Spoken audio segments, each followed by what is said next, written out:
Hello दोस्तों, welcome back. ओम नमः शिवाय। तो आज मैं ना आपसे आपको मून से रिलेटेड यानी कि चंद्रमा से रिलेटेड कुछ चीज़ें बताऊंगा और एंड में कुछ रेमेडीज़ भी आपको बताऊंगा जो आप एक नॉर्मल वे में उसको काम में लाओगे ना। तो आपको अगर चंद्रमा से रिलेटेड कोई भी चीज़ें हो रही होगी ना, मतलब कि कोई भी इश्यूज आ रहे हैं, क्योंकि देखो चंद्रमा मेन होता है हमारी ज़िंदगी में। तो उससे आपको थोड़ा बोलते हैं ना कि आप क्या कह सकते हैं, एक तरीके का आपका चंद्रमा अच्छा बिहेव करने लग जाएगा या तो बेसिकली आपको रिलीफ मिल जाएगा, बेसिकली रिलीफ ही मिलेगा। तो देखिए चंद्रमा यानी कि मून सबसे इम्पोर्टेंट प्लैनेट होता है हमारी कुंडली में, बिकॉज चंद्रमा जो होता है देखो, वो हमारा माइंड होता है। और हम कोई एक्शन अगर लेने वाले होते हैं ना, वो पहले हमारे माइंड में ही उसका उपजाऊ होता है, यानी कि कल्टीवेशन जो होता है ना हमारे माइंड में ही होता है। तो चंद्रमा कोई भी एक्शन के पहले का जो ब्लूप्रिंट बनाता है ना, वो चंद्रमा ही होता है। तो चंद्रमा को हमारे देखिए कुंडली में या फिर हमारे जीवन में सही रखना, बैलेंस रखना, चंद्रमा को बैलेंस रखना होता है। वो कभी भी एक्सट्रीम लेवल पे नहीं जाना चाहिए या तो फिर बहुत लो लेवल पे नहीं जाना चाहिए, मतलब कि एकदम सोया हुआ भी नहीं रहना चाहिए। इसलिए हम हमेशा क्या बोलते हैं कि दिमाग को स्थिर रखो, माइंड को, माइंड बैलेंसिंग जो कहते हैं। तो माइंड को बैलेंस आपको करने आना चाहिए। और जब हम माइंड को बैलेंस करते हैं, ना ओवर प्रैक्टिकल होना है, नो ओवर इमोशनल होना है, तभी ही हम ज़िंदगी में सफलता इजीली पा सकते हैं और हमारी जो चीज़ें, जो गोल हमने लाइफ में सेट की होती है ना, उसको एक प्रॉपर तरीके से अचीव कर सकते हैं। चंद्रमा कभी भी एक्सट्रीम लेवल पे नहीं जाना चाहिए। अब ये जो वीडियो है इसमें मैं बेसिकली आपको, जो कंजंक्शन होता है चंद्रमा का किसी के साथ या तो फिर चंद्रमा अकेला होता है, जिसको हम केम ध्रुव दोष भी बोलते हैं, जिसका मैंने ऊपर वीडियो बनाया हुआ भी है। तो सारी जो चंद्रमा से रिलेटेड चीज़ें हैं ना, वो मैं आपको इस वीडियो में बताऊंगा, ताकि आपको भी थोड़ा समझ में आए कि क्या बेसिकली चंद्रमा से प्रिकॉशन आपको लेना चाहिए, किस तरीके से आपको जो कि एक आइडिया बेसिकली मिल जाएगा कि आपको आपके माइंड को किस तरीके से रखना है बेसिकली। देखिए मून जब भी देखिए कंजंक्शन में चला जाता है ना, तो ये एक तरीके से अच्छा है। मैं हमेशा कहता हूँ कि केम ध्रुव दोष से तो अच्छा है कि मून किसी भी तरीके से ना कंजंक्शन में चला जाए, क्योंकि माइंड को किसी तरीके का डायरेक्शन तो है, भले ही वो नेगेटिव हो, भले ही वो नेगेटिव हो। क्योंकि हम यूजुअली कहते हैं कि जब भी केतु के साथ रहेगा, देखिए केतु के साथ जो माइंड होता है ना, वो नेगेटिव नहीं होता है। फॉर एन एग्जांपल, अगर चलो मून केतु से ही शुरू करते हैं। अगर मून केतु के साथ होता है ना, तो माइंड नेगेटिव ऐसा नहीं होता। माइंड काफ़ी टाइम पे है ना, उसके पास एक ऐसी एनर्जी पड़ी हुई है। Ketu obviously ultra violent energy होती है, उसको उसके पास पड़ी हुई होती है, बट उसे पता नहीं होता कि अब इसका यूज़ किस तरीके से किया जाए, इसका इस्तेमाल किस तरीके से किया जाए। तब क्या होता है, क्यों हम कहते हैं कि मून केतु कंजंक्शन वाले पर्सन के पास इंट्यूशन बहुत अच्छा होता है।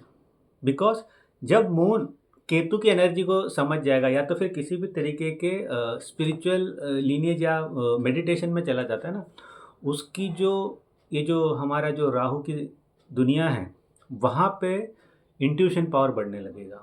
और सबसे इजीली कोई आदमी मैनिफेस्ट कर सकता है ना कोई चीज़ को, वो चंद्रमा एंड मून का कंजंक्शन वाला पर्सन होता है।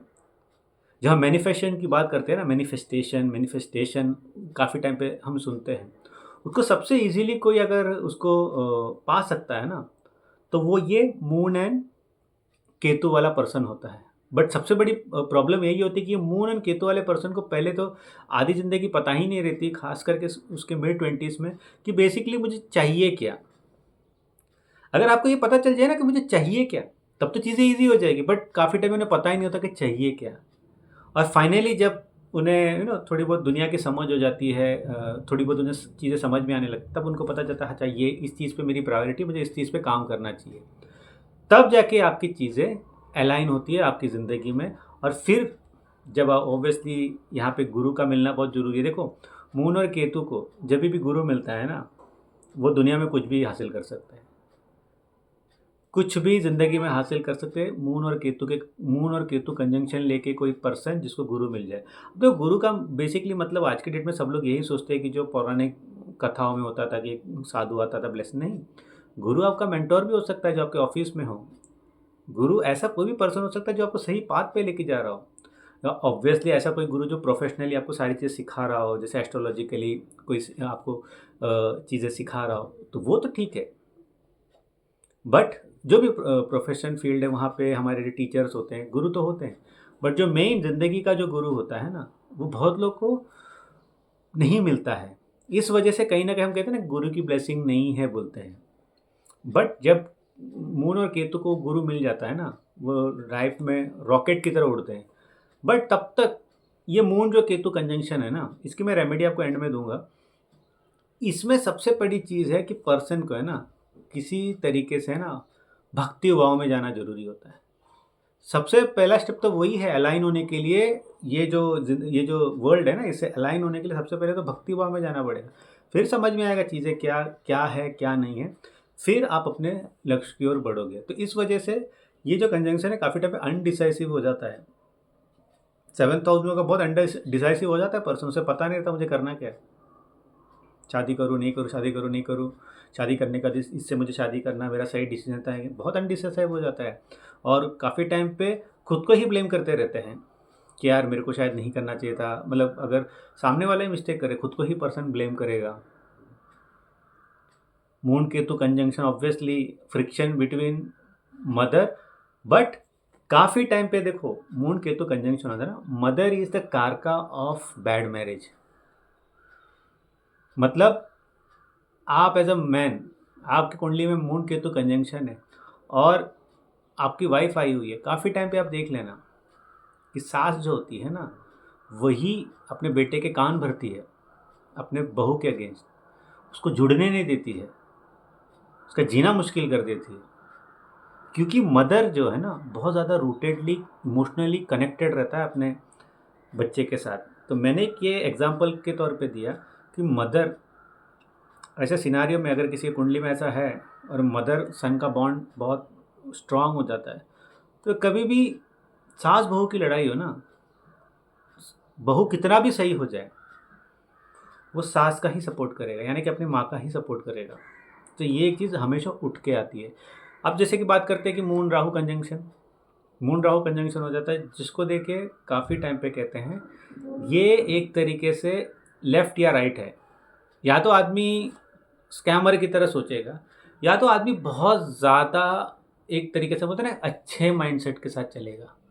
शेड्स उसमें नेगेटिव थोड़े बहुत रहेंगे, जो शायद छुपा हुआ रहेगा काफ़ी टाइम पे, but most of the time ये जो हम कहते हैं ना राहु मून कंजंक्शन होता है, ये मोस्ट ऑफ द टाइम आपको स्कैमर्स में दिखेंगे और कुछ ना कुछ नेगेटिव शेड्स मिलेंगे छोटे मोटे, अगर आदमी उसके उलट बहुत अच्छा हो। वाई? सब कुछ डिपेंड होता है कि ये कंजंक्शन कहाँ हो रहा है। ये कंजंक्शन देखो, अगर देखिए ये 8th हाउस में हो रहा है तो नेगेटिव शेड्स ज़्यादा मिलेंगे। 6th हाउस में हो रहा है तो बहुत ज़्यादा नेगेटिव शेड्स में। 8th हाउस में सबसे कम नेगेटिव शेड्स होते हैं। ये आदमी अगर कर्म कारक है ना, मतलब कि कर्म से रिलेटेड बहुत है, जहाँ पे उसे वर्कहोलिक बहुत पर्सन होता है, ये आदमी ना हर चीज़ अपना लेगा अपने वर्क प्लेस पे, हर चीज़ अपना लेगा अपने प्लेस में, खास करके 10th हाउस में होगा तो हर एक हथकंडे अपनाएगा अपनी चीज़ों को सही करने के लिए। पहले बहुत धोखे खाएगा, मून राहु कंजंक्शन जिसका भी रहेगा बहुत धोखे वो खाएगा, उसके बाद वो सीखेगा और उसके बाद वो एक तरीके से अपने आप को सेल्फ प्रोटेक्टेड करेगा और फिर ये दूसरों को एक तरीके से आप कह सकते हो कि क्या कह सकते हो कि अपनी विटीनेस से हरा देगा या मात दे देगा। बट राहु मून कंजंक्शन आदमी जितना पढ़ता है, जितना रिसर्च ओरिएंटेड हो जाता है ना, ये पर्सन बहुत आगे जाता है, बहुत आगे जाता है। साइंटिस्ट, रिसर्चर, सब में ये आप पाओगे राहु मून कंजंक्शन। क्योंकि राहु मून कंजंक्शन में एक नेगेटिव पार्ट ये है कि ये अगर आपकी कुंडली में हो ना, बिकॉज ऑफ यू आपके मदर को कभी ना कभी कोई मेजर इश्यूज आएंगे लाइफ में, डायरेक्टली इनडायरेक्टली, बट उसके रीज़न आप होंगे। और moon on Rahu in some conditions, अगर आपका जुपिटर वर्गो साइन से रिलेशन बनाता है, हादसा से रिलेशन बनाता है, या तो आपका हादसा साइन एक्टिव है, हादसा साइन आपका एक्टिव है, हादसा नक्षत्र जो वर्गो साइन में आता है एक्टिव है किसी ना किसी प्लैनेट के साथ, तो ये शो करता है कि कुछ तो स्टेप होगा आपकी ज़िंदगी में। या तो आपकी स्टेप मदर होगी, स्टेप ब्रदर होगा, स्टेप डॉटर होगी, या स्टेप कोई ना कोई तो होगा जिसका मून राहु कंजंक्शन होगा कुंडली में, और आपका हादसा नक्षत्र अगर एक्टिव होगा। अब अगर मून का देखिए, हम कहते हैं ना कि अगर अब सैटर्न के साथ कंजंक्ट हो तो ये एक विष योग कहते हैं, हम विष योग कहते हैं। इसमें बेसिकली क्या है ना, माइंड कोई भी चीज़ को जल्दी हम बोलते हैं ना अप्लाई नहीं करता, यहाँ पे बहुत सारी चीज़ें रह जाती हैं। विष योग बनता क्यों है? बिकॉज बहुत टाइम पे ना चीज़ें यहीं तक रह जाती है, एक्शन में नहीं आती है अनटिल एंड अनलेस। विष योग देखो, मैंने किसी किसी लोगों में ज़्यादा देखा है कि वो फिर भी सक्सेसफुल हुए। उसका रीज़न ये होता है ना, उनका मरकुरी बहुत ज़्यादा एक्टिव होता है। मरकुरी जेमिनाइन साइन में बैठेगा, प्रॉपर साइन में बैठेगा जहाँ पे आत्मकार का बन जा रहा है, तो ओवर ड्राइव कर देता है वो विष योग को। बट विष योग वैसे आप देखा जाए ना, इसका सबसे बड़ा इशू यही है। विष योग का मतलब ये नहीं है कि जहर जिंदगी हो गया, फलाना ढिमका हो गया, नहीं। बेसिक विष योग का मतलब होता है ना कि आपके दिमाग में होगा दुनिया का सबसे बड़ा प्लान, बट वो कभी एग्जीक्यूट नहीं होता, 10-15 साल एग्जीक्यूट नहीं होते, ऐसा हो जाता है। इस वजह से इश्यूज आ जाते हैं।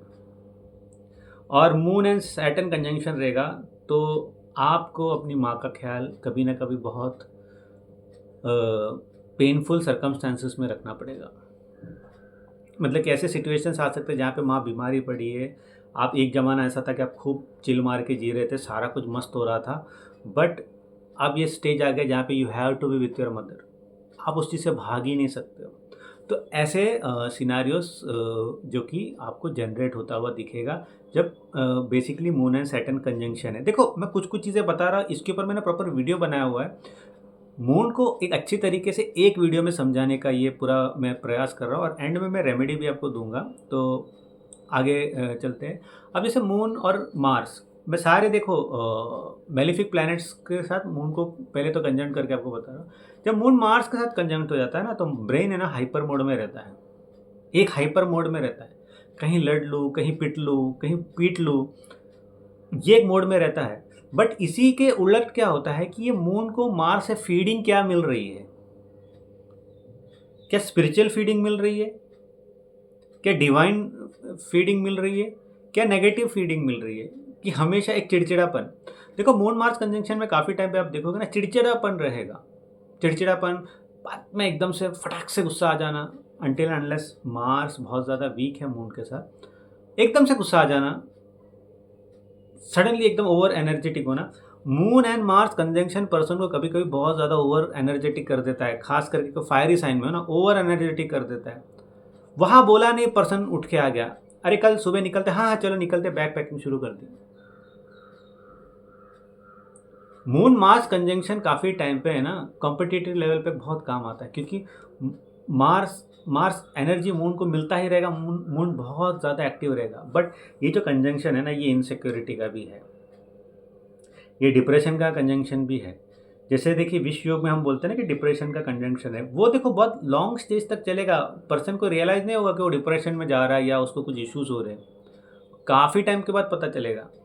बट मार्स एंड मून में ना सडन वे ऑफ डिप्रेशन आ जाता है, और आदमी एकदम से बोलते हैं ना कि क्या कर दूँ, अपने को ही डिस्ट्रॉय कर दूँ क्या, ऐसे मूड में चला जाता है। तो मार्स एंड मून जो कंजंक्शन होता है ना, इट्स वेरी गुड, अगर इसको सही से हैंडल करें ना, ये बहुत अच्छा है। ये ऐसे पर्सन जो जिसका देखो मार्स मून कंजंक्शन होता है ना, ये क्विक टाइम में है ना बड़े बड़े डिसीजंस लेके अपने लाइफ को सडन वे में चेंज कर सकते हैं। बट जब ये एक्शन में नहीं जाता है ना, ये आदमी फ्रस्ट्रेट होने लगता है, ये आदमी अपने में घुटने लग जाता है, अपने से इनसिक्योर हो जाता है। इसलिए ये जो कंजंक्शन है ना, इसको काफ़ी टाइम पे बहुत बारीकी से इसको हैंडल करना पड़ता है। इसके बहुत प्रोज एंड कॉन्स है, इसके मैंने अलग वीडियो बनाया, आप उसमें भी जाके देख सकते हो, जिसमें मैंने इसको एक अच्छी तरीके से इसको बताया। अब जैसे मून एंड देखिए जुपिटर कंजंक्शन, इट्स हम जैसे गाज केसरी योग कहते हैं, मून को हमेशा विजडम ऑफ जुपिटर है। जैसे ये कंजंक्ट हो जाता है ना, हमेशा विजडम ऑफ जुपिटर है, तो इसमें मैं ज़्यादा बोलूँगा नहीं।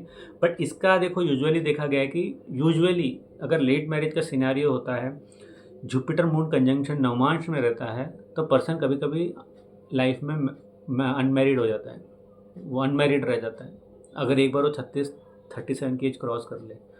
फिर कोई आप कह सकते हो कि महादशा आना ज़रूरी हो जाता है, जिससे आपके शादी होने के चांसेस बनते हैं। बट मून एंड जो कि जुपिटर कंजंक्शन ओवरऑल ऐसे बहुत अच्छा है, ओवरऑल उसकी कंडीशन अगर आपकी कुंडली में देखो कुछ भी हो, मून के साथ जुपिटर हो ना, भले मून डिबिलिटेटेड मोड में हो, स्कॉर्पियन साइन में हो, मून कहीं पे भी हो, जुपिटर के साथ वो बैठ गया ना, it has an idea, it has a wisdom. Even आप कैप्रिकॉर्न में बैठ जाओ, जुपिटर डिबिलिटेड हो गया, स्टिल ये कंजंक्शन अच्छा परफॉर्म करता है। मतलब कि मून का किसी और के साथ से, मून के किसी और के साथ रहने से, जुपिटर के साथ, बोलते हैं ना कि राम और सीता कहीं पे भी वो साथ में है ना, तो अच्छा है।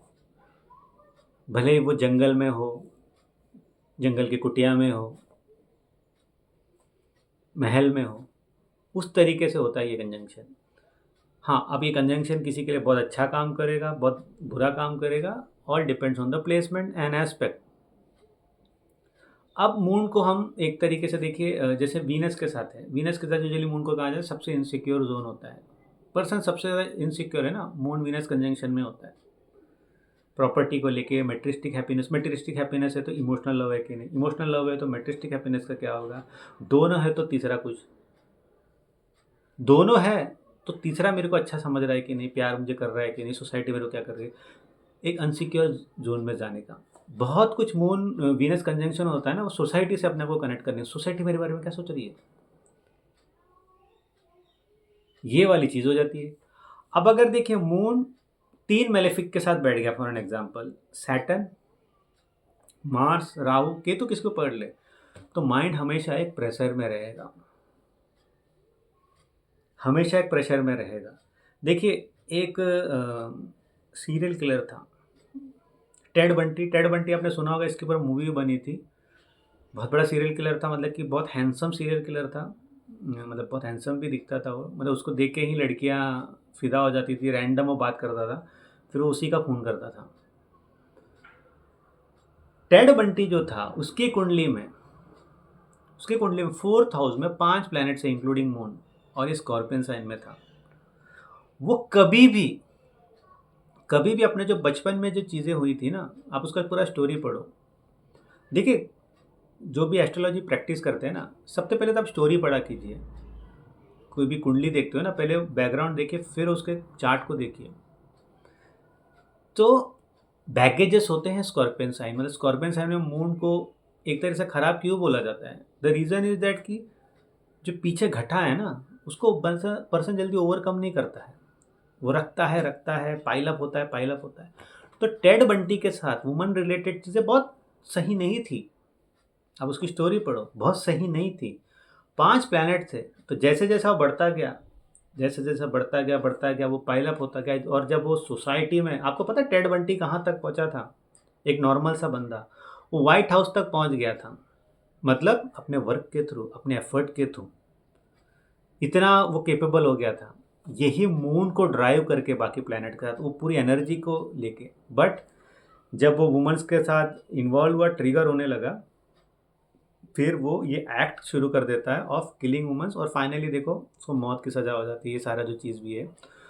तो मून को अगर नेगेटिव एनर्जी मिलती है, तो वो नेगेटिव एनर्जी के साथ तो वो पॉजिटिव रिजल्ट्स ला सकता है, मतलब कि क्योंकि उसे कुछ अचीव करना था ना उसको सोसाइटी का, क्योंकि वो सोसाइटी से बहुत ज़्यादा त्रस्त था,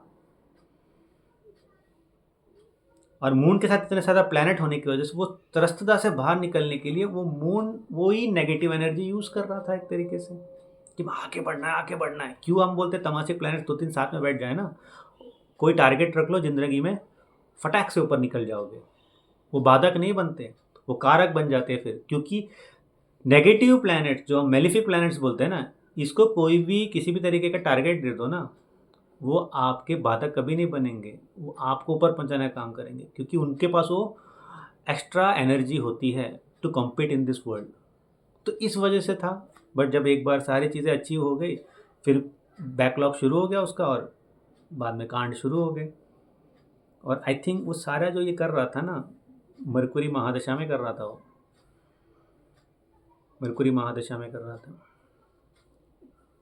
तो ऐसे आपको चीज़ें देखनी चाहिए। मून बहुत सारे मेलिफिक और ऐसे प्लैनेट से गिर जाए ना, तो ऐसी चीज़ें होती है। मून मरकुरी जैसे हम कहते हैं कि ये प्रोडक्ट बेस्ड कंजंक्शन होता है, मतलब कि मरकुरी प्रैक्टिकलिटी होती है, अप्रोचिंग पीपल होता है, और मून गुड साइड ऑफ वो दिखाने का होता है, डिस्प्ले पे लाने का होता है। इसलिए कहते हैं कि किसी का भी मरकुरी मून कंजंक्शन हो, आप बीडी करने लग जाओ, बिजनेस डेवलपमेंट करने लग जाओ, मार्केटिंग सेल्स में चले जाओ, खास करके थर्ड हाउस में रहेगा, आपके 10th 11th हाउस में रहेगा, 7th हाउस में रहेगा। अगर आपको कोई प्रोफेशन नहीं समझ में आ रहा है और दोनों में से एक आत्माकार का हो गए तो it's a best thing to do. Obviously it depends आप और क्या कर रहे हो, बट ये बहुत अच्छा है, बैंकिंग के लिए बहुत अच्छा है। तो मून को इस तरीके से देखना चाहिए आपको। अब जैसे मून है, अगर आप कह लो कि ये आपके अकेला है, इसके ऊपर तो मैंने स्पेशल वीडियो बनाया है। तो इसमें बेसिकली देखिए इसका बेस्ट रेमेडी क्या होता है ना, बेस्ट रेमेडी मून अलोन, एक कंपेनियन का। एक सही से कोई कंपेनियन मिल गया ना, देखो सबको तो गुरु मिलता नहीं, बट किसी को वाइफ मिल सकती है, किसी को पति मिल सकता है, किसी को एक बहुत अच्छा दोस्त मिल सकता है। एक बहुत अच्छा कंपेनियन है ना, आपके सारे मून के इश्यूज को ठीक कर देगा। कभी भी आप देखना, जिसका भी मून अकेला है उनके लिए फुल मून बहुत भारी होता है, पूर्णिमा बहुत भारी होता है उनके लिए, उनका दिमाग की सीटी बजी रहती है। और फुल मून का मून एक ऐसे सिचुएशन में है जहाँ पे वो बहुत वनरेबल है। तो ऐसे लोग, अगर उनकी कुंडली में ऐसा है कि मरकुरी की भी प्लेसमेंट कुछ ऐसी है मंगल के साथ, दे कैन किल समबडी। पूर्णिमा के दिन मून अकेला है आपकी कुंडली में और पूर्णिमा का दिन है, मून मरकुरी कंजंक्शन है, उस पर्सन से आप लड़ लो, उस दिन आपकी जान जाने के चांसेस है, क्योंकि वो आउट ऑफ कंट्रोल हो जाता है उस दिन, बहुत भारी रहता है अकेला मून पूर्णिमा के दिन, जिनका भी है फुल मून जो हम कहते हैं, जब हाई टाइड्स होते हैं बहुत भारी रहता है उनके लिए। उसका एक ही सॉल्यूशन है उसको काम डाउन करने का, having a good partner. Usually जिसका भी 7th हाउस में मैं मून को अकेला देखता हूँ, I tell them get married soon. खास करके अगर ओवरऑल आपकी कुंडली में ऐसे इश्यूज नहीं है ना, मतलब कि लड़का हो, वीनस इस okay okay condition, time period भी अच्छा चल रहा है, 27 से पहले मैरिज कर लो। Same with woman, Jupiter 7th house की ठीक ठीक कंडीशन हो, मून 7th हाउस में हो, गेट मैरिड सून, क्योंकि कंपेनियनशिप आपको काफ़ी टाइम पे हेल्प करेगा ये सब चीज़ों से बाहर निकले। Otherwise if you have a very good friend वो अलग बात है। मून जब 8th हाउस में अलोन होता है, 12th हाउस में अलोन होता है, या आप कह लीजिए कि पाइसेस साइन में अलोन होता है, या आपके जेमिनाई साइन में अलोन होता है, जो डुअल साइंस होते हैं, सैजिटेरियस साइन में अलोन होता है, वो तभी अच्छा फील करते, they have a companion and आप एक अच्छा सेक्स फील कर, सेक्सुअल रिलेशन में रहते हो ना, बहुत अच्छा फील करते हो लोग। जब डुअल साइन में मून रहता है अकेला और कोई कंपेनियनशिप उसके साथ रहती है, काफ़ी टाइम पे उनके जो आउटबर्स्ट ऑफ माइंड रहता है ना, ये सेक्सुअल एनर्जी सेक्सुअल एक्ट में जब जाते हैं तो काम डाउन होके दे परफॉर्म वेल, काम में बहुत अच्छा परफॉर्म करने लग जाते हैं वो। अब मैं थोड़ा रेमेडी आपको बताता हूँ, ओवरऑल रेमेडी आपको जो करनी होती है। देखिए मून से जब भी कोई चीज़ रिलेट होती है या मून से आप त्रस्त हो, यानी कि आपको मून से इश्यूज आ रहे हैं ना, तो सबसे पहली चीज़ है शिव जी को प्रे करना। मून सैटर्न कंजंक्शन, शिव जी को प्रे करना। मून जुपिटर कंजंक्शन है, अच्छा है, 6th हाउस में हो रहा है, 8th हाउस 12th हाउस में हो रहा है, pray to Shiv ji. Moon Ketu conjunction है, प्रे टू गणेश जी, क्योंकि यही वो लोग हैं जो आपके माइंड को बैलेंस कर सकते हैं इन डिवाइन फॉर्म। प्रैक्टिकल आपको तो मैंने चीज़ें बता दी, बट इन डिवाइन फॉर्म यही लोग कर सकते हैं।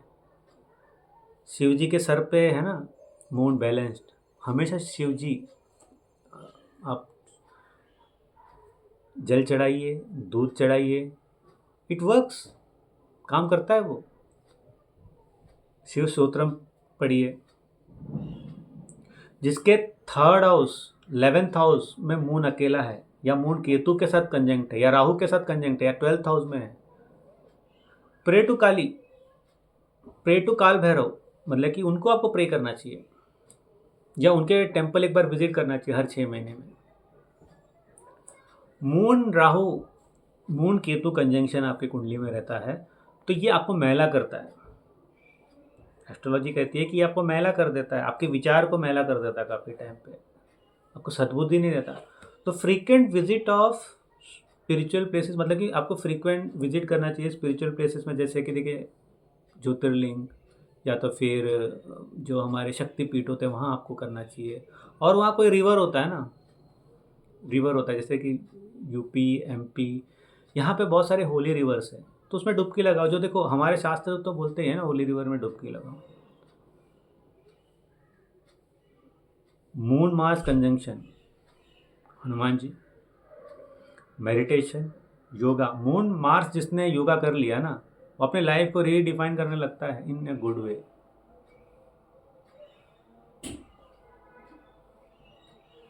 जब भी मून के साथ कंजंक्शन आपका राहु का रहता है, केतु का रहता है, आपका सैटर्न का रहता है, तो होरा जब चलता है ना आपका, दिन में होरा चलते हैं हर प्लैनेट के 1-1 घंटे के, तो राहु दशा, राहु राहु काल में थोड़ा सेफ रहने की कोशिश कीजिए। उस टाइम पे कोई काम मत कीजिए जहाँ पे दिमाग लग रहा हो, जहाँ पे दिमाग को ज़्यादा दौड़ाना हो। सैटर्न के होरा में ज़्यादा काम मत कीजिए।